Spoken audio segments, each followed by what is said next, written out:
కంటి అద్దాల నుండి శాశ్వత విముక్తి పొందండి. లాసిక్ సర్జరీ 14,000 మాత్రమే. వివరాలకు సంప్రదించండి. ఆంధ్రప్రదేశ్లో మరొక ప్రతిష్టాత్మక సంస్థ తన కార్యకలాపాలని ప్రారంభించబోతుంది. అశోక్ లేలాండ్ గ్రూప్. దీని గురించి దేశవ్యాప్తంగా పరిచయం చేయాల్సినటువంటి అవసరం లేదు. భారీ వాహనాలకు సంబంధించి బస్సుల దగ్గర నుంచి భారీగా ఉండేటువంటి లారీల వరకు, వాటి బాడీల బిల్డింగ్ దగ్గర నుంచి వాటికి సంబంధించినటువంటి మెకానిజం విషయంలో దేశంలోనే ప్రతిష్టాత్మకమైనటువంటి సంస్థగా అశోక్ లేలాండ్ని మనం చూస్తుంటాం. అశోక్ లేలాండ్ సంస్థ 2018లో ఆంధ్రప్రదేశ్లో తన యూనిట్ని ప్రారంభించేటువంటి ప్రణాళికను సిద్ధం చేసుకుంది.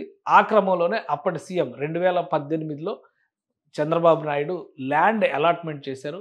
అక్కడ భూమి పూజ కూడా జరిగింది. 2018లో ఈ కార్యక్రమం జరిగింది. ఏడాదిలోగా అక్కడ ప్రొడక్షన్ ప్రారంభించాలనేటువంటి లక్ష్యంతో పనులు ప్రారంభించారు. అయితే 2019 ఎన్నికల తర్వాత పరిస్థితులు మారడం, రాజకీయాలు మారడం, ఆ సంస్థకి సరైనటువంటి సమర్థన ప్రభుత్వం నుంచి లభించకపోవడం, వేధింపులు పెరగడం, ఈ అన్నిటి నేపథ్యంలో దాదాపుగా ఆ ప్లాంట్ మూతపడినటువంటి పరిస్థితి ఉంది.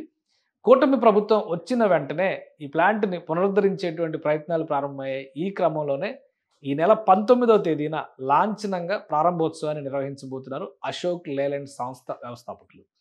దీనికి సంబంధించి ఆంధ్రప్రదేశ్ సీఎం ముఖ్య అతిథిగా హాజరయ్యేటువంటి అవకాశం ఉంది. ఇప్పటికే ముఖ్యమంత్రి డేట్ కూడా కన్ఫర్మ్ అయినట్టుగా తెలుస్తుంది. ఇది 2018లో భూమి పూజ చేసినటువంటి సందర్భంలో ముఖ్యమంత్రి చంద్రబాబు నాయుడు అప్పటి దృశ్యాలు ఇవి. ప్రస్తుతం ఈ ప్లాంట్ పనులన్నీ కూడా కంప్లీట్ అయినాయి. ఇది అప్పుడు ప్రారంభోత్సవం చేసేటువంటి క్రమంలో గన్నవరం ఎమ్మెల్యే ఇక్కడ కనిపిస్తున్నారు. ఇప్పుడు జైల్లో ఉన్నటువంటి వల్లభనేని వంశీ. ఇప్పుడు అదే గన్నవరంకి రిప్రజెంట్ చేస్తున్నటువంటి ఎమ్మెల్యే యార్లగడ్డ వెంకట్రావు ఈ ప్లాంట్ ప్రారంభోత్సవానికి సంబంధించి ఇనిషియేషన్ చేశారు. వాస్తవానికి అప్పటి సమస్యలన్నింటినీ పరిష్కరించేటువంటి క్రమంలో ఈ ముఖ్యమంత్రి కన్సెంట్తోనే ఈ ప్రయత్నాలు జరిగినాయి. ఈ క్రమంలో ప్లాంట్ పునరుద్ధరణకు సంబంధించి అక్కడ పెండింగ్లో ఉన్నటువంటి వర్క్స్ అన్నిటిని కూడా కంప్లీట్ చేశారు. వాస్తవానికి అప్పుడు ఇచ్చినటువంటి డేటా ప్రకారం కనుక మనం చూస్తే 75 ఎకరాల భూమిని ఈ సంస్థకి కేటాయించారు. 75 ఎకరాల భూమి, అలానే ప్రభుత్వం వేసినటువంటి అంచనాల ప్రకారం అప్పటి కమిటీ ఇచ్చిన రికమెండేషన్స్ వీటన్నిటినీ కాదని, ఇది ఉమ్మడి కృష్ణా జిల్లా పరిధిలో చూస్తే కనుక మల్లవల్లి ప్రాంతంలో వచ్చేటువంటి స్పెషల్ ఎకనామిక్ జోన్ కింద దాన్ని డిసైడ్ చేశారు. అక్కడ ఈ ప్లాంట్ని కేటాయించారు. దాని సమీపంలోనే ఆగ్రో బేస్డ్ ఫుడ్ ప్రాసెసింగ్ యూనిట్లకు కూడా అప్పటి ప్రభుత్వం 2018లో క్లియరెన్స్లు ఇచ్చింది. కానీ ఏవి కూడా అక్కడ పనులు ప్రారంభం కాలేదు. దాదాపుగా పని పూర్తయి ప్రారంభోత్సవానికి సిద్ధమైనటువంటి ప్లాంట్ ఇదే. అయితే 2019లో వచ్చినటువంటి కొత్త ప్రభుత్వం సహకరించకపోవడంతో మొత్తం పనులన్నీ కూడా వెనక్కిపోయినాయి.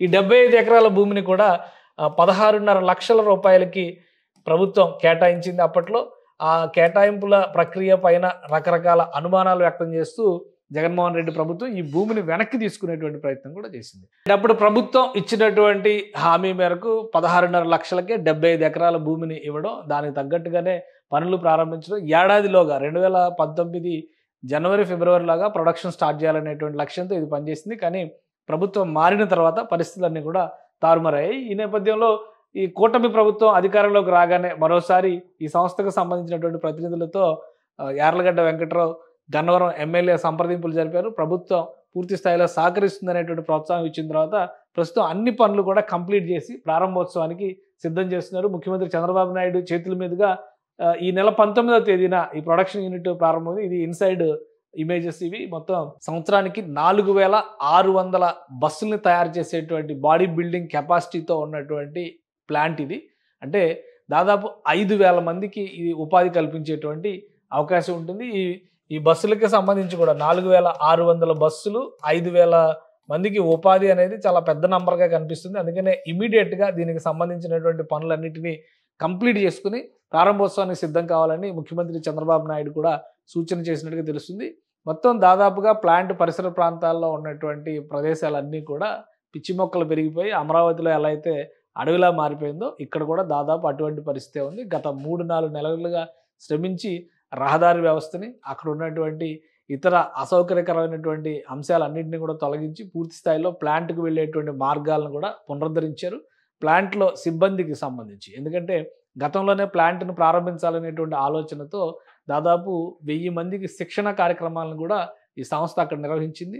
మళ్ళీ వాళ్ళందరినీ కూడా వెనక్కి తీసుకొచ్చి అక్కడ పోస్టింగ్ ఇచ్చే విధంగా జాగ్రత్తలు తీసుకున్నారు. ఇప్పుడు 19వ తేదీన పూర్తి స్థాయి ప్రారంభోత్సవానికి సిద్ధమవుతుంది. ఇది BS6 ప్రమాణాలతో ఈ బస్సులు తయారు చేసేటువంటి వ్యవస్థను కూడా BS6 అంటే భారత్ స్టాండర్డ్స్కి సంబంధించి 6 కేటగిరీ వెహికల్స్కి సంబంధించినటువంటి స్టాండర్డ్. ఇది నాణ్యతా ప్రమాణాల విషయంలో ప్రభుత్వం కేంద్రం నిర్ణయించినటువంటి ప్రమాణాలు. ఈ ప్రమాణాలని ఉపయోగిస్తూ 4600 బస్సులకి సంబంధించినటువంటి బాడీస్ని తయారు చేసే కెపాసిటీ ఉన్నటువంటి ప్లాంట్ ఇది. కాబట్టి ఆ ప్రాంతంలో ముఖ్యంగా కృష్ణా జిల్లా, ఉమ్మడి కృష్ణా జిల్లా పరిధి, ప్రస్తుతం ఉన్నటువంటి కృష్ణా జిల్లా పరిధిలోకి వచ్చేటువంటి మల్లవల్లి ప్రాంతంలో యువతకి మంచి ఉపాధి మార్గంగా ఈ ప్లాంట్ మారేటువంటి అవకాశం ఉంటుంది. 19వ తేదీన ప్రారంభోత్సవానికి ఆంధ్రప్రదేశ్ ప్రభుత్వం కూడా గ్రీన్ సిగ్నల్ ఇచ్చేసింది. సుమన్ టీవీలో మీ పర్సనల్ అండ్ బిజినెస్ ప్రమోషన్స్ కోసం కింది నెంబర్కి కాంటాక్ట్ చేయండి.